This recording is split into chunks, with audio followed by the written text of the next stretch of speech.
নমস্কার বন্ধুরা, আপনারা সবাই দেখছেন সরকারি সংবাদ ইউটিউব চ্যানেল। বন্ধুরা, যদি আপনাদের বাড়িতে একজন মহিলা থেকে থাকে বা যদি কোনো গর্ভবতী মহিলা থাকে, তাহলে কিন্তু আপনাদের জন্য একটা অত্যন্ত অত্যন্ত বড় সুখবর রয়েছে। হ্যাঁ বন্ধুরা, যেমনটা আমরা সবাই জানি যে এখন কিন্তু রাজ্য সরকারি বলুন বা কেন্দ্র সরকারি বলুন, তারা কিন্তু সবাই এখন মহিলাদেরকে স্বনির্ভর করতে চাইছে। আর সেটার জন্য কিন্তু এবার মমতা সরকারও মহিলাদেরকে প্রতি মাসেই 500 টাকা বা 1000 টাকা করে দিচ্ছে। আর বন্ধুরা, এবারে কিন্তু মোদী সরকারও প্রত্যেকটি মহিলাকে এককালীন 6400 টাকা দিয়ে স্বনির্ভর করতে সাহায্য করতে চাইছে। আর বন্ধুরা, এই টাকাটা কিন্তু আপনাদের 3টি কিস্তিতে দেওয়া হবে। তো বন্ধুরা, আসুন এবার দেখে নেওয়া যাক যে কোন কোন মহিলারা এই টাকাটা পাবেন এবং এই প্রকল্পে কিভাবে আপনারা আবেদন করতে পারবেন আর কি কি কাগজপত্র লাগবে, এছাড়া কিভাবেই বা আবেদন করবেন। এই সব কিছু কিন্তু আজকের এই ভিডিওটিতে আপনাদের আমি জানিয়ে দেবো। তো ভিডিওটিকে কিন্তু ধৈর্য ধরে একদম শেষ পর্যন্ত দেখবেন। তো বন্ধুরা দেখুন, এই বিষয়ে এখানে হেডলাইনে বড় বড় করে বলা হয়েছে যে কেন্দ্র সরকার মাতৃবন্দনা নামে একটি নতুন প্রকল্প চালু করলেন। আবেদন করলেই পাবেন 6400 টাকা।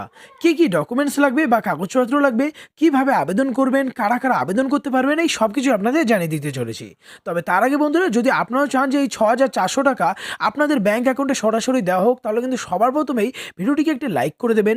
এরই সঙ্গে লাল রঙের সাবস্ক্রাইব বাটনে ক্লিক করে বেল নোটিফিকেশনটা অল করে দেবেন এই ধরনের খবর প্রতিদিন জানার জন্য। তো বন্ধুরা, এখানে দেখুন প্রথমেই বলা হয়েছে যে এই প্রকল্প থেকে আপনারা কি কি সুবিধা পাবেন।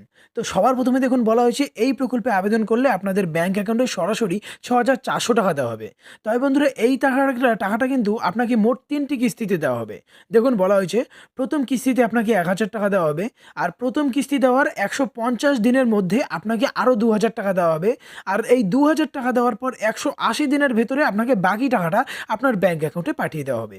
এবার বলা হয়েছে এই টাকাটা পাওয়ার জন্য আপনার কী কী ডকুমেন্টস বা কাগজপত্র লাগবে। দেখুন বলা হয়েছে যিনি আবেদন করবেন তার আধার কার্ডের জেরক্স লাগবে, ব্যাংকের পাসবই জেরক্স, আবেদনকারীর 2 কপি পাসপোর্ট সাইজের ছবি, স্বামীর আধার কার্ড ও ভোটার কার্ডের জেরক্স, সেন্টারের কার্ড বা গর্ভবতী হওয়ার কার্ডের 3 কপি জেরক্স ছবি, আর সেন্টারের কার্ডের টিকাকরণের 1 কপি জেরক্স লাগবে যদি থাকে সেক্ষেত্রে। এবার বলা হয়েছে কারা কারা আবেদন করতে পারবে। বন্ধুরা, মাতৃবন্দনা প্রকল্পের সুবিধা সমস্ত গর্ভবতী মহিলারা নিতে পারবে।